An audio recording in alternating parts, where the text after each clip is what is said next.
Hello, dear listeners. Welcome back to the Speak English channel. My name is Emma, and I am sending you a big, warm hug wherever you are in the world today. And hello, everyone. I am Ben. It is a pleasure to be here with you.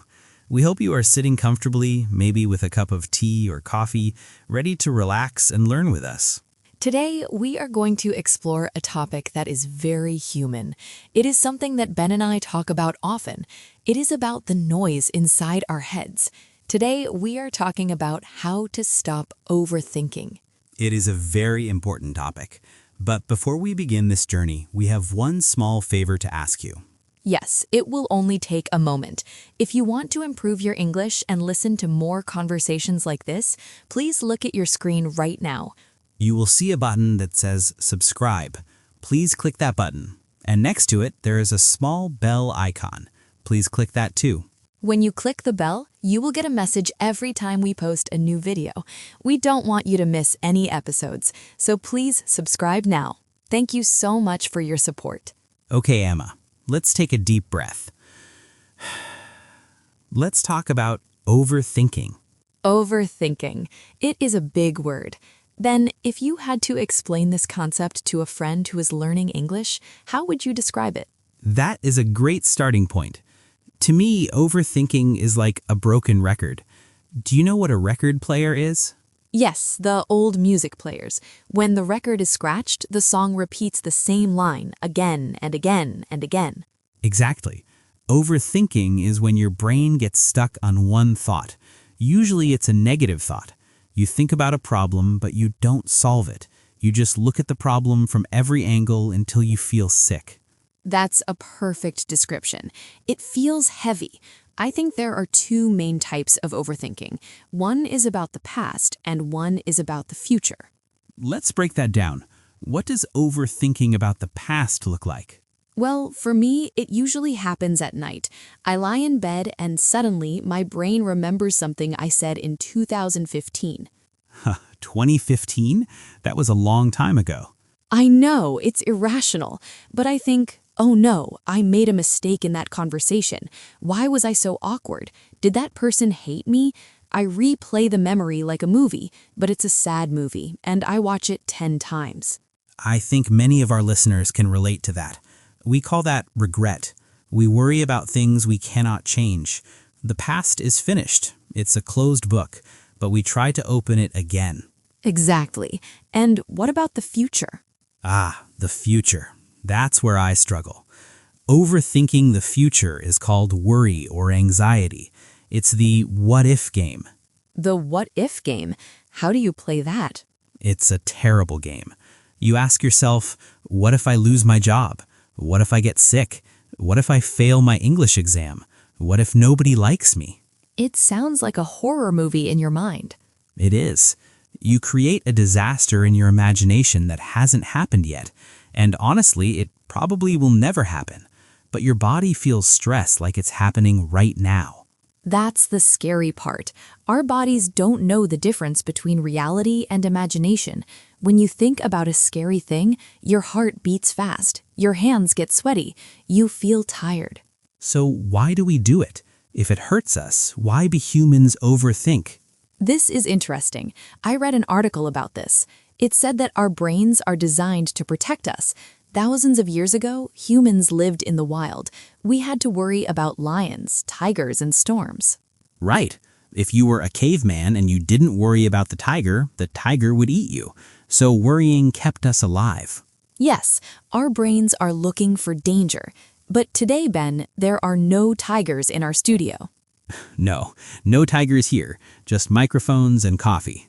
Exactly. But our brain is still looking for danger. So instead of a tiger, it finds an email from our boss or a strange look from a stranger on the bus, and it treats that small thing like a life or death situation.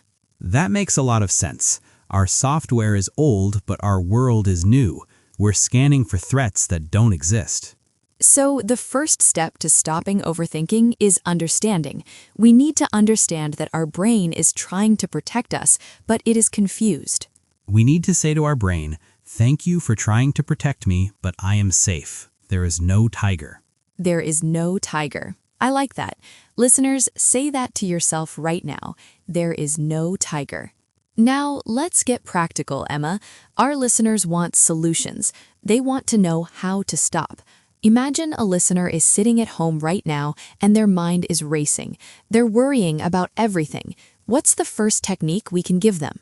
I want to introduce a technique called the stop sign. The stop sign. Is this a visualization? Yes, it's very simple.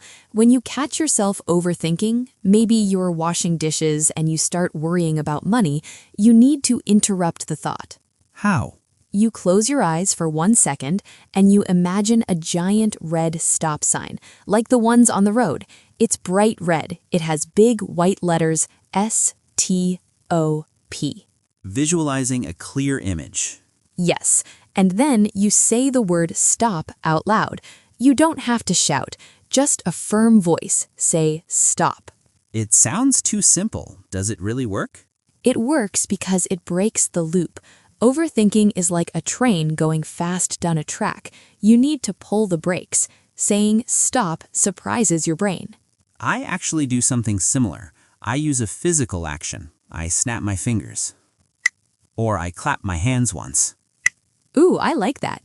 It brings you back to the physical world.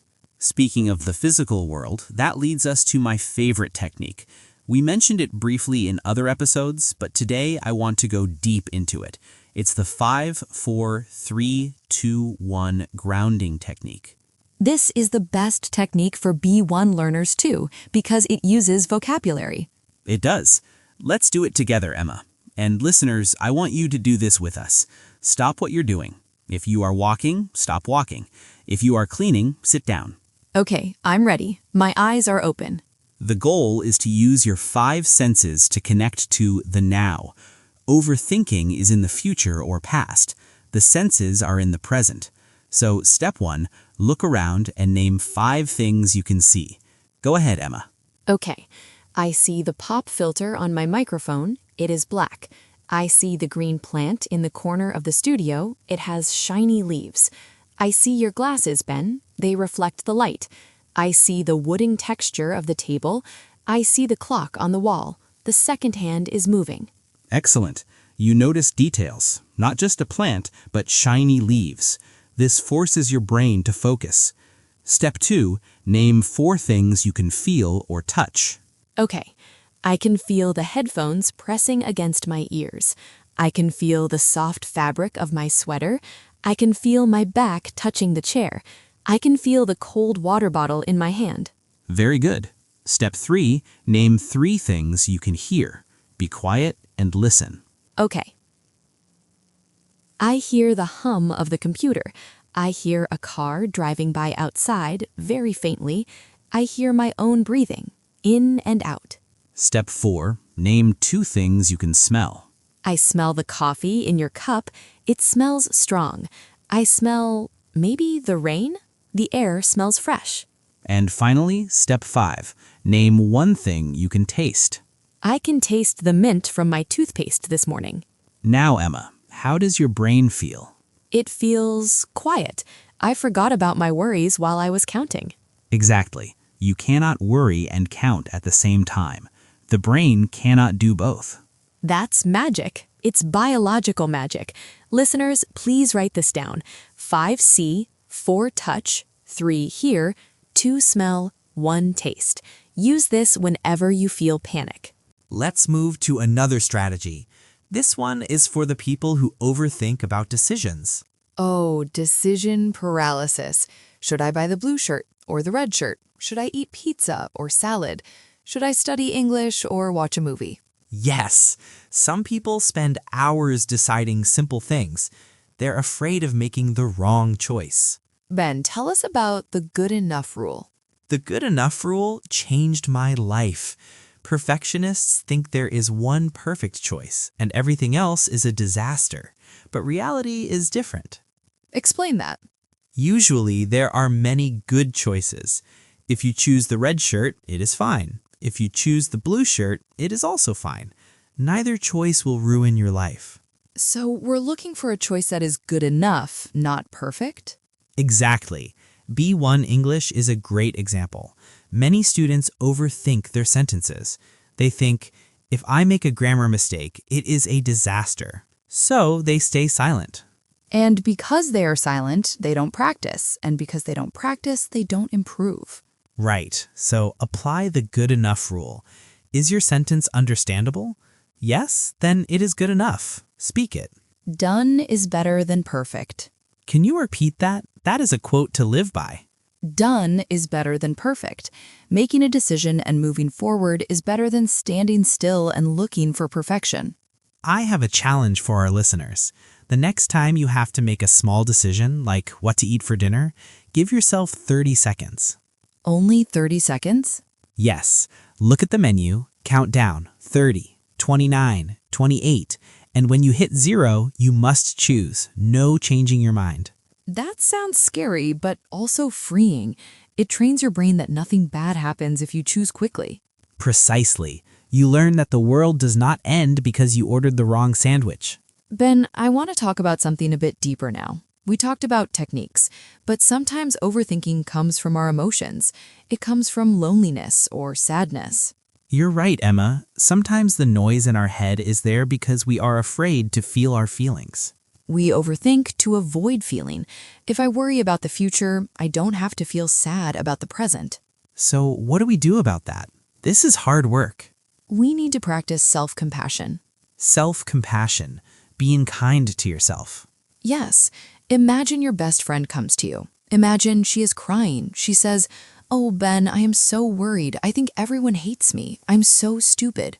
I would feel very sad for her. Would you say to her, "Yes, you are stupid. You should worry more"? No, never. I would say, it's okay. You are wonderful. Just breathe. I'm here with you. Exactly. You would be kind. You would be gentle. But how do we talk to ourselves? Usually, we are very harsh. We say, why are you worrying? You are weak. Stop it. We are our own worst enemies. We need to become our own best friends. When you start overthinking, try to talk to yourself like a gentle mother or father would talk to a child. Can you give us an example phrase? Sure. Place your hand on your heart. Feel the warmth of your hand and say, "I am safe. I am doing my best. It's okay to feel scared. This feeling will pass." This feeling will pass. That is very important. No emotion lasts forever. Happiness comes and goes. Sadness comes and goes. Anxiety comes and goes. Like clouds in the sky. We love the cloud metaphor on this channel. It's the truest metaphor. You are the sky, the blue, vast, open sky. Your thoughts are just weather. Sometimes it rains, sometimes there's a storm with thunder and lightning. The thunder is the overthinking. It's loud, it's scary. But the sky never gets hurt by the storm. The sky allows the storm to be there and then watches it leave. So don't try to fight the clouds. Just watch them. Oh, look, there's a worry cloud about my job. Oh, look, there's an angry cloud about my neighbor. Just watch them float by. This is called mindfulness. It means being an observer, not a fighter. Ben, I want to share one more practical method before we start to wrap up. It's for the nighttime overthinkers, the ones who cannot sleep. Yes, please. Sleep is so important for learning English and for health. It is. It's called the brain dump or worry journaling. We mentioned this briefly in the intro, but let's explain how to do it properly. You need a notebook and a pen next to your bed, not a phone. Why not a phone? Blue light from the phone wakes your brain up, and also on a phone you might check social media, which causes more overthinking, so paper and pen only. Okay, paper and pen. 1 hour before you sleep or right before you get into bed, sit down and write. Write down everything that is in your head. Does it need to be good English? No, it can be bad English. It can be your native language. It can be drawings. Just get it out of your head. Write down the to-do list for tomorrow? Yes, buy milk, call mom, study verbs. Write down the worries. I'm worried about the meeting. Write down the anger. I'm mad at my brother. Why does this help?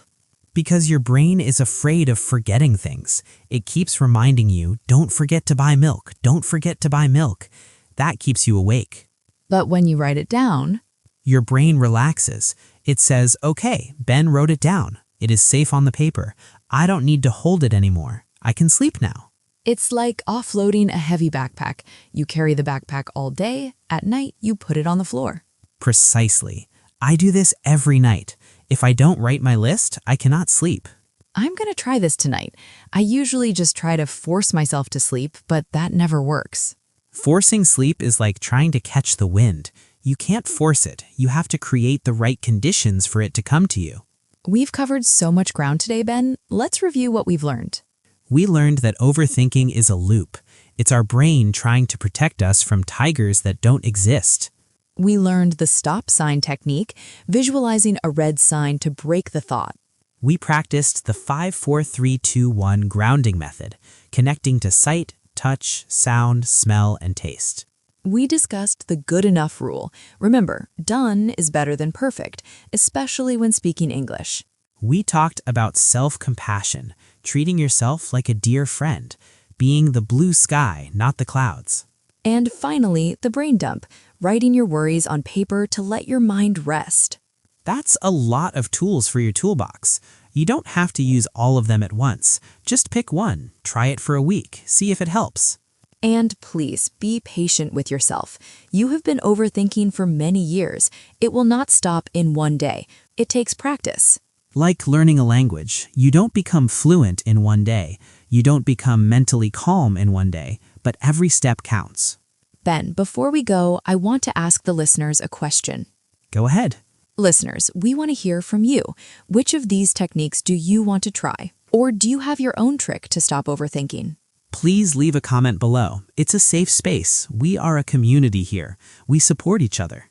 Write your comment in English to practice. Don't worry about grammar. Just express yourself. We read every single comment. Yes, we do. It is the highlight of our day. Also, if this episode helped you feel a little bit calmer, please share it with a friend.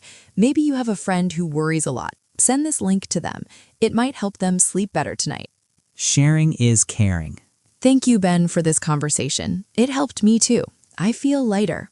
I feel lighter too, Emma. Thank you. And thank you to our wonderful listeners. You are the reason we do this. Remember, you are not alone. Everyone overthinks. You are normal. You are human, and you are doing a great job. Take care of your beautiful minds. Be kind to yourselves. We will see you in the next episode. Goodbye, everyone. Bye-bye.